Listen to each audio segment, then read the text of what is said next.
करता हूँ सभी लोग स्वस्थ होंगे। दोस्तों, एक 15 से 20 मिनट के छोटे से वीडियो में हम उत्तराखंड के विभिन्न समाचार पत्रों का निचोड़ इस वीडियो में लाए हुए हैं। तो आशा करता हूँ आप सभी लोग इस वीडियो को पसंद करेंगे। विभिन्न समाचार पन्नों को पलटते हुए आपका बहुमूल्य समय बर्बाद ना हो, इसलिए इस वीडियो में, आपके छोटे से वीडियो में पूरी घटनाओं का संक्षिप्त और आवश्यक जानकारी इसमें दी गई है। दोस्तों, आशा करूंगा आप सब लोग इस वीडियो को पसंद आएगी, साथ ही आप इस चैनल को सब्सक्राइब करेंगे तथा आशा करूंगा मेरी इस मेहनत से आपको जरूर लाभ होगा। साथ ही आप मेरे चैनल को सब्सक्राइब करें, क्योंकि हर मॉर्निंग में सुबह की ताज़ा तरीन न्यूज मिल जाती रहेगी। दोस्तों, please subscribe and like my video. Thanks again. भूकंप रोधी तकनीक के बिना बनाए जा रहे हैं घर खतरनाक। राज्य में शनिवार को सुबह आया भूकंप हालांकि अधिक तीव्र का नहीं था, लेकिन अधिकांश लोग अनहोनी की आशंका से घबरा गए। वाडिया हिमालयन भूविज्ञान संस्थान के वैज्ञानिक ने कहा कि राज्य में ऐसे भूकंप आते रहेंगे। वैज्ञानिकों ने पर्वतीय क्षेत्रों में भूकंप रोधी तकनीक के बिना बन रहे बहुमंजिला इमारतों में सवाल खड़े किए और अवैज्ञानिक विकास कार्यों के लिए भी चेताया है। वाडिया के वरिष्ठ वैज्ञानिक डॉक्टर सुशील कुमार का कहना है कि राज्य में भूकंप के लिहाज से संवेदनशील क्षेत्रों में भूकंप रोधी तकनीक से भवन बनाए जाने चाहिए। 2 मंजिला से ऊपर के भवनों को भूकंप से सर्वाधिक खतरा है। इस साल आ चुके हैं 700 से अधिक भूकंप। राज्य में इस साल सितंबर माह तक 700 से अधिक भूकंप आ चुके हैं। हालांकि ज़्यादातर भूकंप 3 मैग्नीट्यूड से कम के थे। राज्य में साल भर में 12 ऐसे भूकंप आए जिनकी क्षमता 4 मैग्नीट्यूड से ज़्यादा रही। राज्य में भूकंप के झटकों से दहशत सी हो रखी है। करीब शनिवार को सुबह करीब 5:58 पर भूकंप के हल्के झटके महसूस किए। माना कि तीव्रता 4.7 ही थी, लेकिन नेशनल सेंटर फॉर सेस्मोलॉजी के मुताबिक भूकंप का केंद्र जोशीमठ के पास जमीन से 5 किलोमीटर नीचे था। उत्तराखंड की सेवा के लिए उत्साहित है सिंह। उत्तराखंड के नए राज्यपाल lieutenant general retired Gurmeet Singh बुधवार 15 सितंबर को सुबह 11 बजे शपथ लेंगे। सिंह ने राज्यपाल बनाए जाने के ईश्वर का वरदान बताते हुए कहा कि खुद वीर भूमि आने के लिए बेहद उत्साहित हैं। उत्तराखंड के नवनियुक्त राज्यपाल गुरमीत सिंह ने शनिवार को हिंदुस्तान से बातचीत में कहा कि उत्तराखंड में हर परिवार का फौज से संबंध है। इस कार्य में उत्तराखंड के लोग उनके दिल में विशेष जगह बनाए हुए हैं। बेतौर कर्नल बनवासों में बताए 2 सालों को याद करते हुए सिंह ने कहा कि उत्तराखंड के लोग बेहद मेहनती और सरल हैं। उनका सौभाग्य है कि उन्हें उत्तराखंड में सेवा का अवसर मिल रहा है। उन्होंने बताया कि शपथ ग्रहण समारोह 15 सितंबर को सुबह 11 बजे राजभवन में होगा। वो एक दिन पहले देहरादून पहुंच जाएंगे।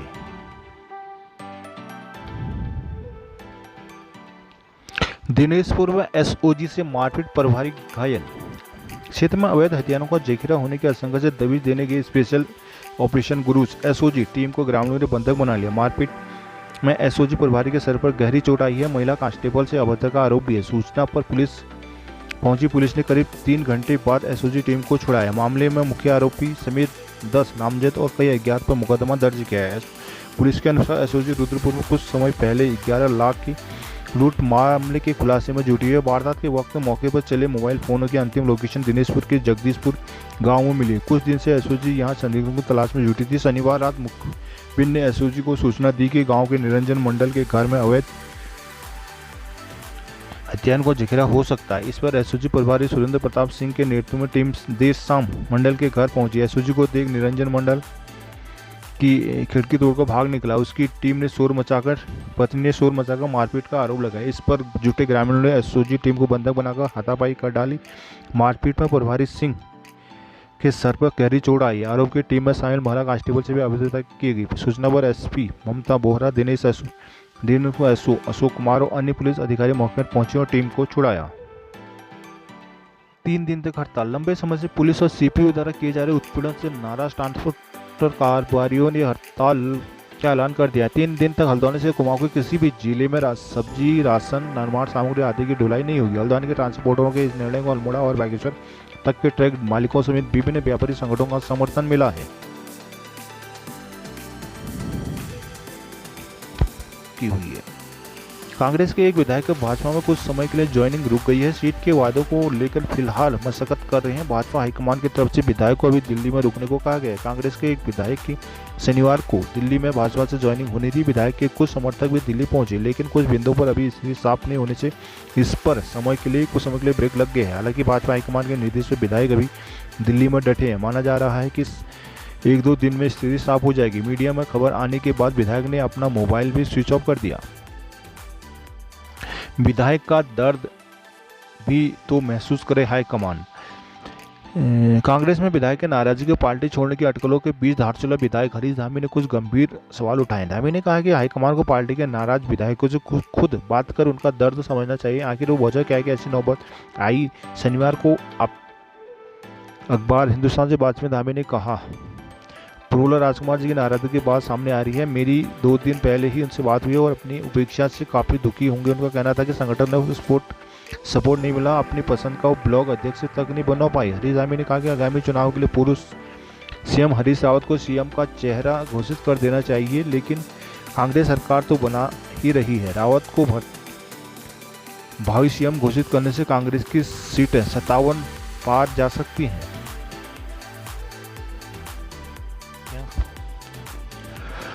मानदेय न बढ़ा तो आंदोलन करेंगे उपनल कर्मचारी। राकेश सिंह राणा उपनल कर्मचारी महासंघ के वाहन चालक शाखा के प्रदेश अध्यक्ष होंगे। शनिवार को महासंघ ने उपनल के विभिन्न विभागों में कार्यरत वाहन चालकों के एकजुट रहते हुए नई शाखा का गठन किया। इस मौके उपनल कर्मियों ने चेतावनी दी कि यदि 15 सितंबर को प्रस्तावित कैबिनेट बैठक में मानदेय संशोधन में फैसला न हुआ तो आंदोलन छेड़ दिया जाएगा। परेड मैदान के निकट स्थित एक रेस्टोरेंट में आयोजित बैठक में नई शाखाओं के पदाधिकारी चुने गए। महासंघ प्रभारी अनिल रावत, प्रदेश संगठन मंत्री राजकुमार गुसाई, प्रदेश मंत्री बल्ली सिंह चौहान को कार्यालय में सचिव पद की जिम्मेदारी दी गई। इस मौके पर नवयुक्त अध्यक्ष राणा ने कहा कि नियमित कर्मचारियों के समान ही उपनल कर्मचारियों को भी सभी भत्तों का लाभ दिया जाना चाहिए। पूर्व सीएम हरीश रावत ने दोहराया कि सरकार में आने पर कांग्रेस देवस्थानम बोर्ड को निरस्त किया जाएगा। शनिवार को केदारनाथ विधायक मनोज रावत और समिति के अध्यक्ष कृष्णकांत कोटियाल के नेतृत्व में तीर्थ पुरोहितों ने रावत के मंसूरी रोड स्थित आवास में मुलाकात की। पूर्व सीएम रावत ने साफ किया कि कांग्रेस का इस मामले में स्टैंड बिल्कुल साफ है। कांग्रेस देवस्थानम बोर्ड का पहले दिन से ही विरोध कर रही है। वही कांग्रेस प्रदेश अध्यक्ष गणेश कोदियाल ने कहा कि प्रदेश के लाखों परिवारों की रोजी रोटी चारधाम यात्रा के साथ जुड़ी हुई है। कोरोना के कारण पिछले साल से उनका कारोबार ठप है। हैरानी की बात तो यह है कि जब प्रदेश में हर सेक्टर खुल चुका है तो फिर चारधाम यात्रा को रोक क्यों? पहाड़ में गंभीर नवजात के इलाज के लिए व्यवस्था नहीं है। सुशीला तिवारी अस्पताल को special newborn care unit SNCU में 70% भर्ती नवजात पर्वतीय इलाकों के हैं। लंबा सफर कर गंभीर हालत में पहुंच रहे इन नवजात का इलाज डॉक्टरों के लिए चुनौती साबित हो रही है। बेड की संख्या कम होने से परेशान दोगुनी हो जा रही है। कई नवजात में जन्म से ही कई बीमारियां सामने आ रही हैं। ऐसे बच्चों को SNCU में रखना पड़ता है। पर्वतीय इलाकों में पैदा होने वाले बच्चों में जब भी कोई दिक्कत आ रही है तो उन्हें डॉक्टर STH के लिए रेफर कर दे रहे हैं। STH के SNCU में भर्ती होने वाले 70% से ज़्यादा बच्चे पिथौरागढ़, अल्मोड़ा, बागेश्वर और चंपावत जिले के। चिंता की बात यह है कि नवजात को गंभीर हालत में पहाड़ का लंबा सफर तय करना पड़ रहा है, जो कि उनकी सेहत के लिए और खतरनाक हो जाता है। ये नवजात SNCU तक पहुंचने में और भी गंभीर हो जा रहे हैं। इसके चलते SNCU में तैनात स्टाफ को उनका स्वस्थ करने में दुगुनी मेहनत करनी पड़ रही है। भर्ती के लिए आने वाले नवजातों की संख्या ज़्यादा होने और SNCU में मात्र 24 बेड होने के चलते विभिन्न तरह के दबाव भी स्टाफ को झेलने पड़ते हैं। पर्वतीय जिलों की हालत सबसे बुरी है। पर्वतीय राज्य उत्तराखंड के पर्वतीय जिलों के नवजात का इलाज राम भरोसे ही है। यहाँ तो ना तो डॉक्टर है ना नवजातों के इलाज के लिए संसाधन। पर्वतीय इलाकों में तैनात डॉक्टर नवजात की थोड़ी भी हालत बिगड़ने में सीधे STH रेफर कर देते हैं। पर्वतीय जिलों में SNCU नहीं है। SNCU काफ़ी स्पेशल यूनिट होती है जिसमें 24 घंटे डॉक्टर स्टाफ की जरूरत होती है। 2 जिलों में SNCU का काम कराया जा रहा है। कोशिश की जिला मुख्यालय में कम से कम हर बच्चे को इलाज मिले। रेफर हो समय से हल्द्वानी पहुंचे उसको जरूरी सुविधाएं मिल सके। स्वास्थ्य निदेशक कुमाऊं डॉक्टर शैलजा भट्ट। जान जोखिम में डाल इलाज को हल्द्वानी आ रहे हैं मरीज। पर्वतीय भागों में जगह जगह मलबा आने व बोल्डर गिरने से यात्री परेशान हो रहे हैं। उसके चलते कई जगहों में जाम लगा हुआ है। मार्ग खराब होने से बीमार व्यक्ति और उसके तीमारदार के लिए दोहरी परेशानियां पैदा हो गई। मरीज व तीमारदार जान जोखिम में डालकर इलाज को हल्द्वानी आ रहे हैं। कोरोना की तीसरी लहर के बच्चों के लिए खतरनाक बताएं। इसके बाद स्वास्थ्य विभाग ने पर्वतीय इलाकों में तैनात बच्चों के डॉक्टरों को हल्द्वानी में ट्रेनिंग दी। बावजूद इसके पर्वतीय मार्गों के रास्ते जानलेवा होने के बावजूद पहाड़ के कई लोग खुद अपने बच्चों को लेकर STH पहुंच रहे हैं। ये हालत न्यूरो, आँख, ENT, सांस की बीमारी से पीड़ित मरीजों की भी है। बार बार चक्कर आने की समस्या को लेकर एसटीएच पहुंचे पिथौरागढ़ रमेश आर्य ने बताया कि पिथौरागढ़ में अलग अलग डॉक्टरों को दिखाया तो उन्होंने एसटीएच जाने की सलाह दी। बड़ी मुश्किल से यहाँ पहुंचे, एमआरआई हो गया है, अब सोमवार को डॉक्टर को दिखाने। आंख के ऑपरेशन के लिए बागेश्वर सुदूरवर्ती गांव से केएस ताकुली अपनी पत्नी को लेकर पहुंचे। उन्होंने बताया कि डॉक्टरों ने एसटीएच की सलाह दी, इसलिए यहां आए हैं। उन्होंने कहा कि रास्ता कई जगहों पर खराब है, इसके चलते यहां आने से काफ़ी परेशानी का सामना करना पड़ रहा है।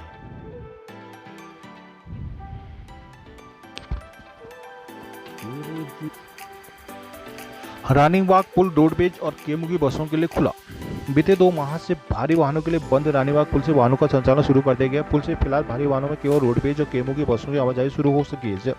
जल्द ही अन्य भारी वाहनों की भी आवाजाही शुरू कर दी जाएगी। हल्द्वानी भीमताल मार्ग रानीबाग पुल के पास अतिवृष्टि के कारण जुलाई माह में बंद हो गया था। इससे केवल हल्के वाहनों की आवाजाही हो रही थी। बड़े वाहनों को जोलीकोट होते हुए 1 घंटा अतिरिक्त सफर तय करना पड़ रहा था, जिससे पहाड़ जाने वाले बड़े वाहनों को खासा दिक्कतों का सामना करना पड़ रहा था। डीएम धीराज गर्ब्याल के आदेश पर लोक निर्माण विभाग ने अपने वाहनों का ट्रायल लेकर भारी वाहनों के लिए मार्ग सुचारू कर दिया है। शनिवार को सुबह से ही रोडवेज और केमू की बसों का संचालन किया गया। अन्य भारी वाहन 15 सितंबर से चल सकेंगे।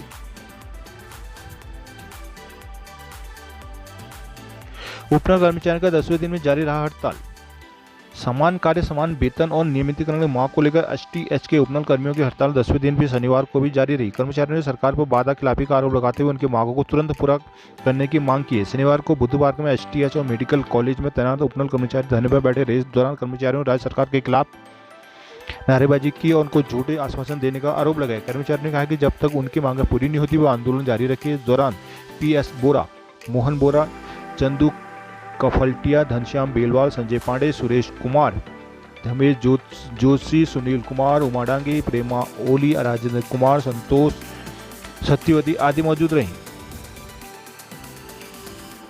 मांगों को लेकर मेयर से मिले उपनल कर्मचारी। 2 सूत्रीय मांगों को लेकर धरने में बैठे उपनल कर्मचारियों एक प्रतिनिधि मंडल ने मेयर से मुलाकात की। प्रतिनिधि मंडल ने उनको समर्थन देने व सीएम तक उनकी बात को पहुंचाने का अनुरोध किया।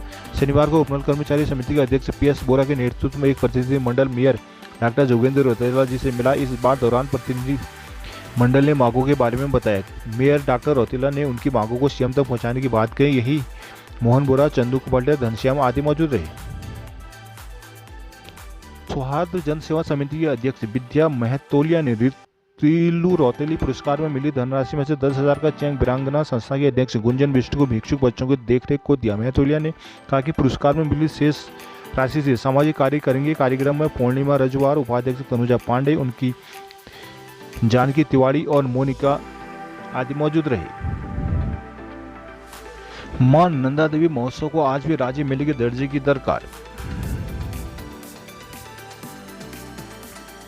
नैनीताल में हर वर्ष मनाए जाने वाले मां नंदा देवी महोत्सव ने आज जहां लोगों में आस्था का और विश्वास का अटूट रिश्ता बनाया है, वहीं इस महोत्सव ने पर्यटन के क्षेत्र में अहम भूमिका निभाई है। पर इससे आज भी राज्य महोत्सव का दर्जा नहीं दिया जा सका। लेकिन राज्य गठन के बाद कई नेता मंत्रियों ने इसी मंच पर लगातार मेले के राज्य महोत्सव में शामिल किए जाने की घोषणा की है। नैनीताल में वर्ष 1902 से श्री मां नंदा देवी महोत्सव का आयोजन किया जा रहा है। शुरुआत के कुछ समय बाद महोत्सव की तैयारी आयोजन का जिम्मा नगर के धार्मिक संस्था श्री राम सेवक सभा ने अपने हाथों में ले लिया। इसके बाद संस्था की ओर से जनता के सहयोग पर सिर्फ इस धार्मिक परंपरा को बनाए रखा, बल्कि सांस्कृतिक समेत अन्य गतिविधियों का संचालन कर पर्यटकों को भी अपनी ओर आकर्षित किया। दर्शकों तक आम जन की मदद से संचालित करने वाली कार्यक्रम का सिलसिला जारी रहा। राज्य गठन के बाद महोत्सव की शुरुआत के लिए श्री राम सेवक सभा के मंच पर कई बड़े नेता मंत्री पहुंचे। उन्होंने नैनीताल के नंदा देवी मंदिर को राज्य महोत्सव में शामिल करने की घोषणा कर दी। हालांकि पहली बार 2007 में कहा गया कि महोत्सव की राज्य महोत्सव में शामिल करने की प्रक्रिया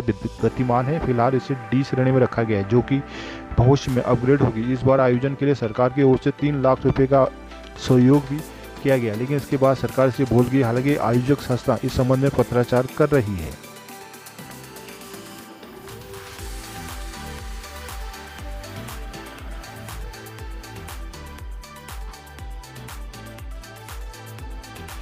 मां बारहीधाम देवी दुर्गा बनेगा प्राइवेट ट्रस्ट। प्रसिद्ध मां बारहीधाम ट्रस्ट का बाइलॉज लगभग तैयार कर लिया गया है। इससे अंतिम रूप देने के लिए 19 सितंबर को देवी दुर्गा में 4 खाम 7 थोक और मंदिर समिति के लोगों की अहम बैठक बुलाई गई है। बैठक में लोगों ने ट्रस्ट की रूपरेखा को लेकर सुझाव आपत्तियां मांगी हैं। साथ ही पदाधिकारियों का चयन होना है, इसके अपने प्री हिंदुस्तान समाचार पत्र ने बारही धाम को ट्रस्ट बनाने का मुद्दा और जोर जोर से उठाया। बाकायदा ट्रस्ट को लेकर हिंदुस्तान की खबरों की सीरीज भी चलाई थी। उसके बाद मंदिर समिति के लोग ट्रस्ट निर्माण को लेकर मुखर हो गए थे। हालांकि पूर्व में मंदिर से जुड़े लोग सरकारी स्तर पर ट्रस्ट गठन की मांग कर रहे थे। फिर उनके बाद ट्रस्ट का प्राइवेट करने पर सहमति बनी, जिसमें सरकार का हस्तक्षेप नहीं होगा। इसके बाद कमेटी पदाधिकारियों ने अधिवक्ताओं और सीए से राय मशुरा कर बाईलॉज तैयार करने की कवायद शुरू कर दी। अब ट्रस्ट का बाईलॉ लगभग तैयार हो चुका है। इस ट्रस्ट में करीब 45 सदस्य हो सकते हैं। मंदिर की व्यवस्थाओं आय के स्रोत बढ़ाने के लिए फिर इस बाईलॉज में फोकस किया गया। हालांकि बैठक के बाद बाईलॉज फाइनल होगा।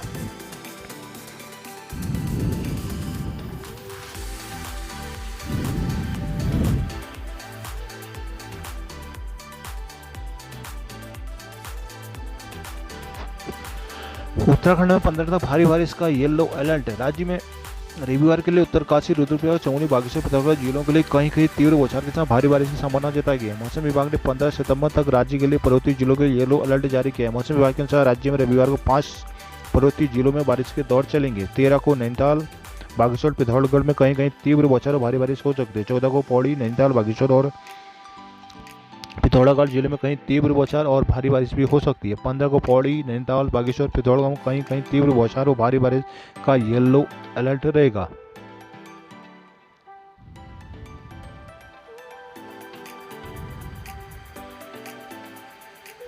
जितेंद्र सिंह, केंद्रीय राज्य मंत्री जितेंद्र सिंह ने LBS एकेडमी मंसूरी में कहा कि यहां IAS जैसी सिविल सेवाओं के लिए पाठ्यक्रम भारत के बदले परिदृश्य के अनुरूप होना चाहिए। यहां वर्तमान भविष्य के प्रशासकों को उस दूरदर्शी रोडमैप के लिए फिर से उन्मुख करने के लिए भी अहम है, जो देश के PM नरेंद्र मोदी अगले 25 साल के लिए हमारे सामने रखा है।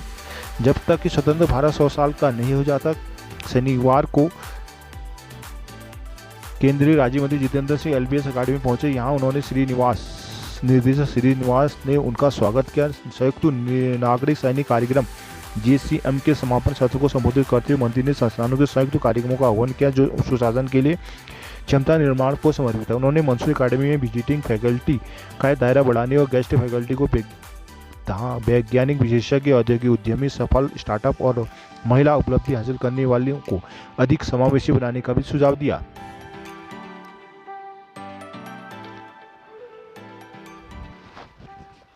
अंडर 23 राज्य एथलेटिक में दून के युवाओं का दबदबा। पहली अंडर 23 राज्य एथलेटिक के पहले दिन देहरादून के युवा धावकों का दबदबा रहा। महाराणा प्रताप स्पोर्ट कॉलेज रायपुर में शुरू हुई 2 दिनी स्पर्धा में उत्तराखंड के सभी जिलों के अलावा ONGC, STC, कासपुर बालक और बालिका हॉस्टल, उत्तराखंड पुलिस से करीब 310 खिलाड़ी, 30 निर्णायकों ने हिस्सा लिया। रायपुर विधायक उमेश शर्मा काओ ने इसका उद्घाटन किया। इस प्रतियोगिता में अब वही खिलाड़ी चयनित होंगे जो एथलीट के फेडरेशन ऑफ इंडिया AFI के मानकों को पूरा करेंगे। इन खिलाड़ियों को पहली अंडर 23 राष्ट्रीय एथलीट में चेन्नई में भाग लेने का अवसर मिलेगा। इस मौके पर सिलेक्शन कमेटी के अध्यक्ष विजेंद्र चौधरी, लाठू पार्षद Kavindra Semwal, chief coach senior Gurphool Singh, chief coach junior Anup, best sport college Raipur के प्रशिक्षक लोकेश कुमार, मनीष भट्ट आदि मौजूद रहे। तो ये थे आज तक के मुख्य समाचार। आशा करता हूँ आप लोगों को ये वीडियो पसंद आया होगा और साथ ही आप चैनल को सब्सक्राइब जरूर कर लीजिएगा, जिससे कि अर्ली मॉर्निंग में आपको न्यूज का ये वीडियो मिलता रहे। Thanks again and please subscribe and like my channel. Thanks again.